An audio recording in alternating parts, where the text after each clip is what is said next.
like the priest mentioned, there's thousands of spirit worshippers in only different societies of spirit worshippers in this world. But he says we are the elite.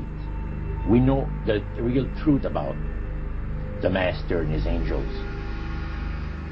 The Master's grain plane for harvesting the nations, for harvesting the multitudes of the earth into his cause, just before the close of the great controversy between the forces of good and evil. So we continued, after we expressed ourselves that we're deeply interested to know more about the activities of spirits. And he said it's going to be done in a unique manner. This grain plane is going to take people are going to eat the stuff. Because he says spirits, demon spirits, will declare themselves to be inhabitants of far distant planets in the galaxies that are coming to warn the inhabitants of planet Earth of the impending destruction of the planet, unless something seriously proper is done to avoid it.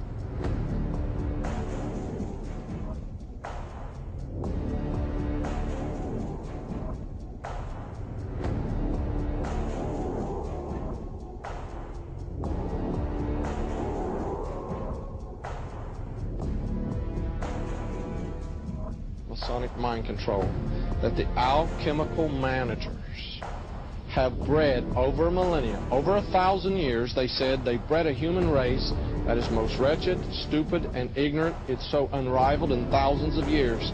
He said these blind slaves say they are free and highly educated, even as they march behind, notice this word, signs.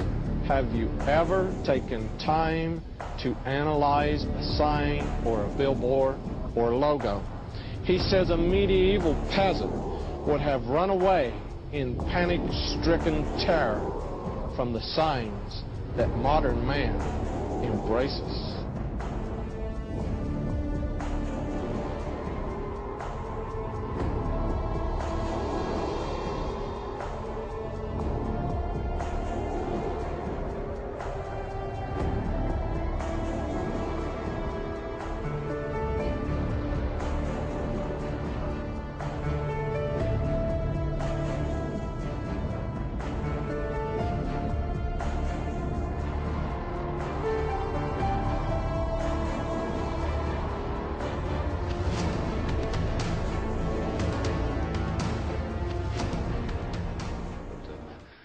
Once you know the vowels. Just answer the question.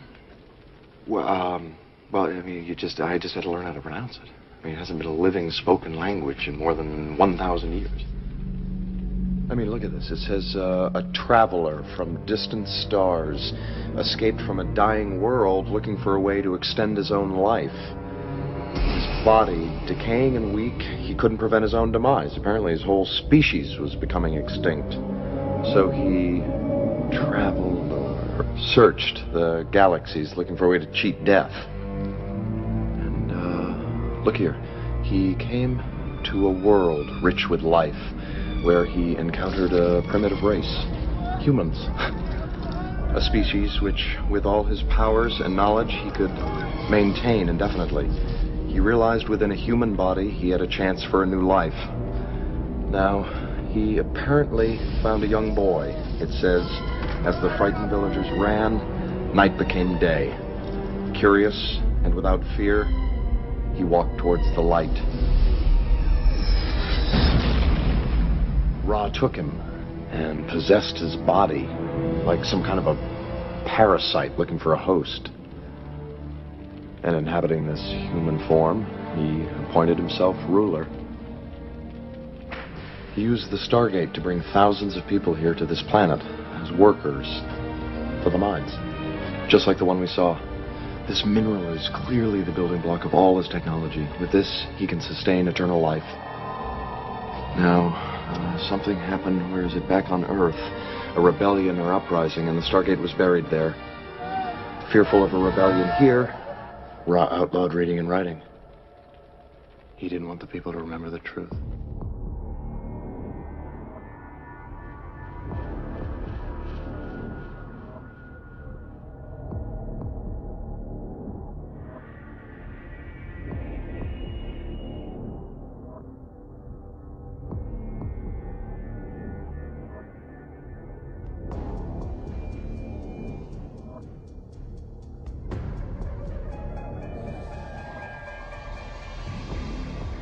what point did this demon worship start to affect you personally, Roger?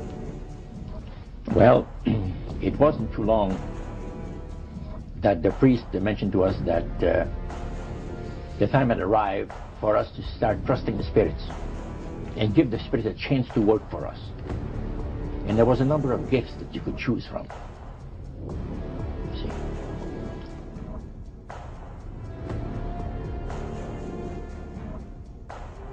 Americans are asking, why do they hate us? They hate what they see right here in this chamber. A democratically elected government. Number 10, deal with the use of slogans such as equity, liberty, fraternity into the mouths of the masses in psychological warfare. Boy, if that isn't Bill Clinton, I never saw it, never heard it before. That man is unbelievable. As former Congressman Denemeyer describes him, he's a draft-dodging, womanizing, pathological liar, and he certainly fits into item number 10. Number 11 dealt with war, number 11 theory and goal. In 1773, Adam Weishaupt set down policies that were publicly announced in 1939, folks. 1773, publicly announced 1939 by Britain and the United States. And the war should be directed so that the nations on both sides are placed further in debt and peace conferences conducted so neither combatants obtain territorial rights. Yalta. Perfect example. Stalin, Roosevelt, Winston Churchill after World War II. Number 12 told those present that they must use their wealth to have candidates chosen to public office who would be obedient to their demands and would be used as pawns in the game by the men behind the scenes. The advisors will have been bred, reared, and trained from childhood to rule the affairs of the world. We have that today without any question. The men behind the scenes. Number 13, control the press. If you heard my lecture yesterday on Oklahoma City, I documented that the mainstream media is being controlled by the big power people, by the phony politicians, by the bureaucrats, without any question about it. Now a question. What have Herbert Hoover, Art Linkletter, Jack London, and Richard Nixon all had in common?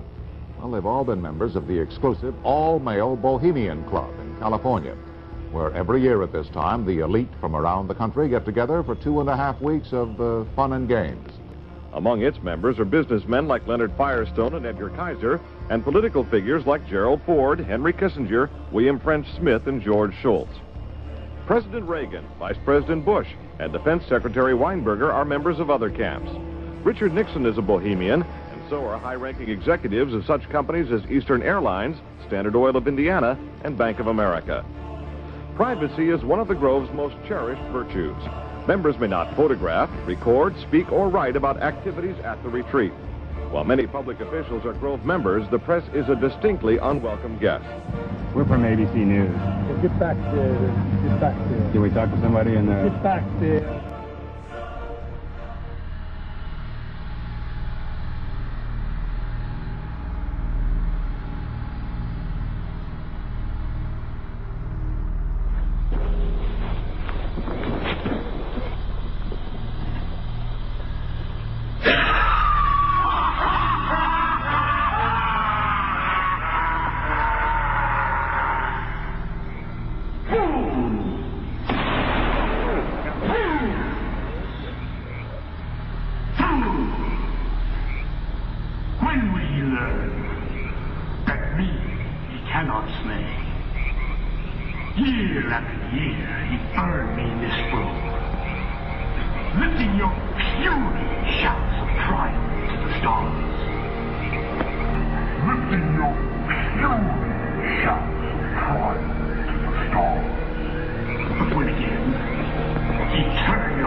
Do ye not find